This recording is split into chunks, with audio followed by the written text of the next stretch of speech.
Hello friends, আজকে তোমরা দেখতে পাচ্ছ আমাদের এখানকার দেশি পমফ্রেট, যেটা আমাদের এখানকার আঞ্চলিক নাম পায়রাতলি। দেখতেই পাচ্ছ সব জ্যান্ত লাফাচ্ছে, কিছুক্ষণ আগেই ধরা হলো এদেরকে। আর মাছটাকে খুবই দেখতে সুন্দর, গায়ে টিকা টিকা, আর এটা খেতেও খুব সুন্দর। আপনারা যারা ব্যবসা করেন অথবা নিজের বাড়িতে খাওয়ার জন্য নিতে চান, স্ক্রিনে দেওয়া নাম্বারে কল করবেন। এটা সুন্দরবন সংলগ্ন মালঞ্চর দেশি পমফ্রেট ভেরির।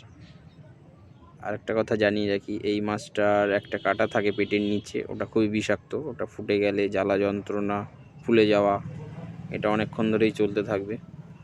ওই জন্য এটাকে অনেকে ভয় পায়। আপনারা যারা নিতে চান স্ক্রিনে দেওয়া নাম্বারে অবশ্যই কল করতে পারেন এনি টাইম। মাছটা অনেকেই পছন্দ করে, খুবই খেতে সুন্দর। তো আপনারা যারা পছন্দ করেন অবশ্যই কমেন্টে জানাবেন, কল করবেন।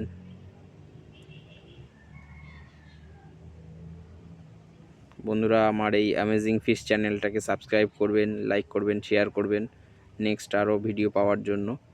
আর আমি পরপর মাছের ভিডিও দিতেই থাকি, আপনারা তো জানেন। তো আপনারা কমেন্টে জানাবেন আপনাদের কোন মাছ খেতে সবথেকে ভালো লাগে, আর কমেন্টে জানাবেন নেক্সট কী মাছের ভিডিও আপনারা পেতে চাইছেন।